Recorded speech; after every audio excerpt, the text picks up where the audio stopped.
শহীদ আবু সাইদকে নিয়ে বিতর্কিত বক্তব্য দেওয়ার অভিযোগে বীর মুক্তিযোদ্ধা ইদ্রিস আলী ভূঁইয়াকে ২৪ ঘণ্টার মধ্যে গ্রেফতার ও কিশোরগঞ্জের জেলা প্রশাসক ফৌজিয়া খানকে প্রত্যাহারের দাবিতে মানববন্ধন হয়েছে।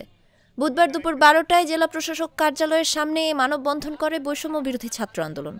মানববন্ধনে বৈষম্য বিরোধী ছাত্র আন্দোলনের কিশোরগঞ্জ শাখার অন্যতম সমন্বয়ক ইকরাম হোসেন, অভি চৌধুরী, শেখ মুদাসসির তুষি, শহীদ তরিকুল ইসলাম রুবেলের বড় ভাই জুয়েল আহমেদ, আফসানা আক্তার মিম অংশ নেন।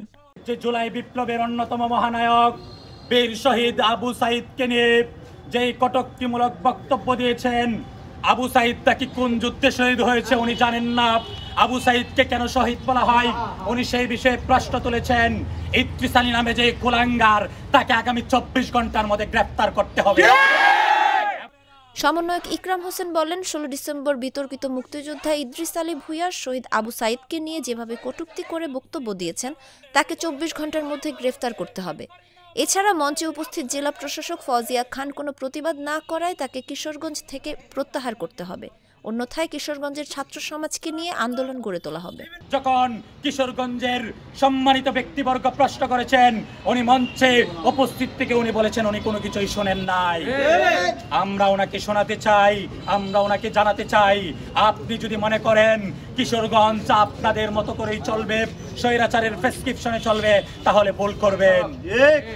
আজকে আমাদের ছাত্রদেরকে প্রত্যেকটা অলিতে গলিতে বাধা দেওয়া হয়েছে, প্রত্যেকটা জায়গায় পাড়া মহল্লায় বাধা দেওয়া হয়েছে। তারা যেন এই আমাদের প্রোগ্রামে না আসে, তারা ডিসি অফিসের প্রোগ্রামে আসলে তাদের উপর আক্রমণ হবে। আমরা অত্যন্ত দুঃখ এবং পরিতাপ নিয়ে বলতে হচ্ছে, আমরা ছাত্র সমাজ ২০০০ ছাত্র জনতা রক্ত দিয়েছে, জীবন দিয়েছে। আমরা কি চেয়েছিলাম এই স্বাধীনতা? এই স্বৈরাচার হাসিনা সরকারকে আমরা হটিয়েছি, আমরা বুকের তাজা রক্ত ঢেলে দিয়েছি। হাসিনাকে হটাতে পারবে এমন শক্তি বাংলাদেশে নেই। সেখানে আমরা ছাত্র সমাজ আমাদেরকে কোনো কিছু তোয়াক্কা করি নাই, জানের তোয়াক্কা করি নাই, মালের তোয়াক্কা করি না। আপনারা জানেন এই আন্দোলন করতে গিয়ে আমাদের ছাত্র সমাজ কিরকম নিপীড়ন নির্যাতনের শিকার হয়েছে।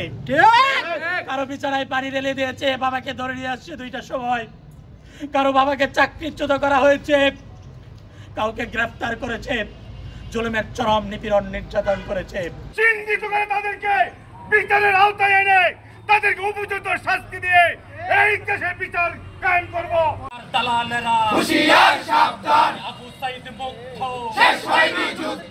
এর আগে ১৬ ডিসেম্বর জেলা প্রশাসক ফৌজিয়া খানের সভাপতিত্বে এক অনুষ্ঠানে বক্তব্য দেন বীর মুক্তিযোদ্ধা ইদ্রিস আলী ভূঁইয়া।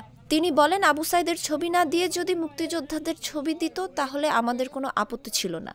আবু সাইদ শহীদ হয়েছে, কার সঙ্গে যুদ্ধ করে শহীদ হয়েছে, কোন দেশের সঙ্গে তারা যুদ্ধ করেছে? যারা আন্দোলন করছে, সংগ্রাম করছে, দেশটাকে এক হাত থেকে আরেক হাতে পরিবর্তন করছে, তারা এখন আমাদের শাসন করবে।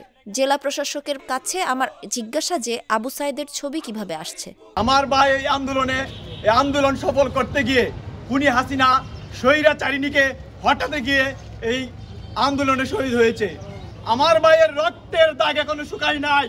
এই বিগত দিনগুলোতে এই ৫ই আগস্টের পর থেকে আজ অবধি পর্যন্ত যে দূষর আমি এই প্রশাসন, এই থানা, ওসি, ডিসি, সম্পূর্ণ এই প্রশাসন, এই আওয়ামী লীগের দূষর আমি দেখতে পাচ্ছি।